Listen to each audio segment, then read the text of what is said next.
Olá, queridas e queridos, tudo bem? Carol aqui e hoje nós vamos falar de uma coisa extremamente frequente na área acadêmica ou na vida acadêmica de alunos e alunas de graduação e de pós-graduação, que é o professor chegar com essa audácia e falar: você não sabe escrever, você precisa aprender. E aí o aluno e a aluna falam assim: mas eu sei sim, mas está aqui, ó, está escrito aqui, como é que você não está entendendo? Então vamos esmiuçar isso aí? Então vamos. Para quem não me conhece, eu sou a doutora Carolina Bernardo, você pode me chamar de Carol Bernardo, e eu sou mestre em ecologia, sou bióloga e sou doutora em economia e tenho mais de 20 anos de experiência dentro da área acadêmica e minha vida é ensinar alunas e alunos a escreverem seus trabalhos acadêmicos, a defenderem com tranquilidade e a serem felizes dentro da vida acadêmica. Vamos nessa?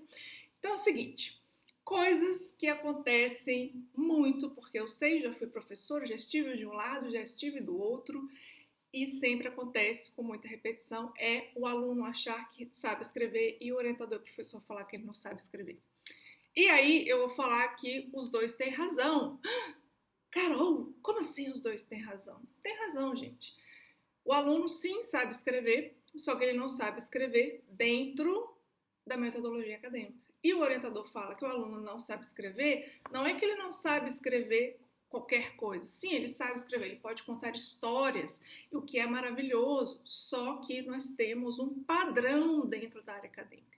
E esse padrão, os alunos normalmente não são ensinados ao longo do tempo. Por isso que eu falo que os dois têm razão. Um sabe escrever e o outro fala que não sabe escrever porque não sabe escrever, né, do padrão. Então vamos tentar passar aqui, eu vou tentar abrir sua cabeça e passar aqui 5 regrinhas escondidas que você não sabia que existe na escrita acadêmica. Vamos nessa? A primeira coisa é períodos pequenos. Carol, o que significa períodos pequenos? Significa, meu bem, que aquele parágrafo que você coloca ali tem que ter pelo menos umas 2, 3 frases ou períodos completos. Você não pode escrever um parágrafo sem um respiro, ou seja, sem um ponto final. Eu pego muitos e muitos e muitos trabalhos para revisar e dos meus alunos e que tem um parágrafo que é só um período, ou seja, ele começou aqui, o ponto final é aqui e dentro do parágrafo só tem vírgula e ponto final. Ou seja, o parágrafo está com um período só. E normalmente, dentro da escrita acadêmica, a gente tem períodos curtos. Então a gente divide aí, se esse parágrafozão é com um período só, a gente consegue dividir em 2, 3 períodos.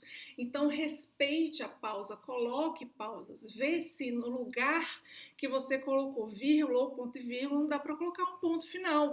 E aí começar e ligar esses períodos aí com conjunções, com e, com por isso, que é outra coisa que a gente vai ver aí na segunda regrinha. A segunda regrinha é justamente essa: conexão entre parágrafos. Os parágrafos precisam conversar ou continuar entre si, a leitura precisa ser contínua. Carol, como eu faço isso? Com o uso de conjunções, meu bem.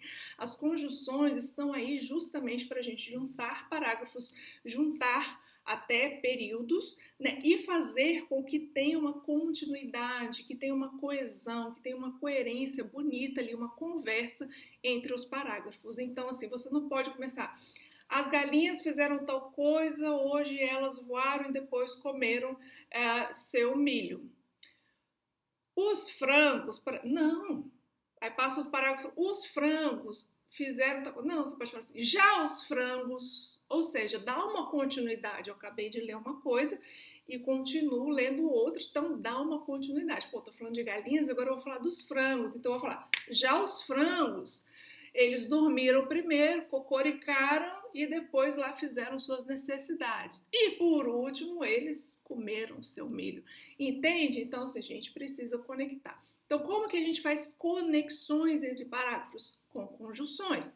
Portanto, entretanto, por isso, consequentemente, continuamente, dessa forma, por isso já falei, entretanto, portanto, mas, e por aí vai. Beleza? Combinados? Terceira regrinha que está aí por trás dos bastidores, tudo tem que ter uma ordem só. Isso significa que se você coloca seus objetivos específicos numa determinada ordem, aquela ordem que você acha legal, que dá uma continuidade, o seu método tem que ser escrito respeitando essa mesma ordem dos objetivos específicos, ou seja, esse objetivo específico 1 vai ter esse método 1, esse objetivo específico 2 vai ter esse método 2, esse objetivo específico 3 vai ter esse método 3. Carol, eu preciso escrever dessa forma? Não, mas é bom você continuar nessa ordem, nessa sequência. A mesma coisa, os seus resultados e sua discussão. Nos seus resultados, o que você vai fazer? Resultado 1 que corresponde ao método 1, que corresponde ao objetivo 1. Está tudo na mesma ordem, para que fique lindo, que fique uma coerência maravilhosa. Isso se chama coerência do seu trabalho. E que tá tudo bonito, tudo lindinho, e que isso normalmente as pessoas não falam, que tá ali são regras escondidas do trabalho acadêmico. Beleza? A quarta coisa é você usar a terceira pessoa. Normalmente a gente não usa nós ou eu num trabalho acadêmico. A gente usa usaram, planejaram, teve, ou seja, terceira pessoa do plural ou terceira pessoa do singular. Atualmente, alguns programas já estão modificando essa questão da escrita para a primeira pessoa ou do singular ou do plural. Como que você sabe isso? Você tem que perceber nas regrinhas aí, ver se outras teses, outros trabalhos, outros TCCs ou dissertações já foram publicados utilizando esse tipo de linguagem. Se sim, verifique se é algo que é recorrente no seu programa, pergunte para o seu orientador, pergunte para os outros alunos e veja se tem regrinhas específicas dentro do próprio programa da sua pós-graduação ou da sua graduação, beleza? Mas normalmente a gente utiliza terceira pessoa ou do singular ou do plural. Joia? E a quinta coisa, a quinta regrinha que está aí escondida, que nunca te falaram, e é por isso que o seu orientador fica falando que você não sabe escrever, é gerúndio. Nós costumamos escrever qualquer coisa da maneira que falamos. Escrever coisa da maneira que falamos em um trabalho acadêmico não é legal. Por isso que você tende a escrever parágrafos gigantescos, como se fosse um período só. E isso também não é legal. Por quê? Porque você precisa ter regrinhas dentro da academia e a gente tende a escrever do jeito que fala. Assim como a gente tende a colocar muitos gerúndios, sendo, assistendo, comparando, entrando, fazendo, né, doendo, enfim.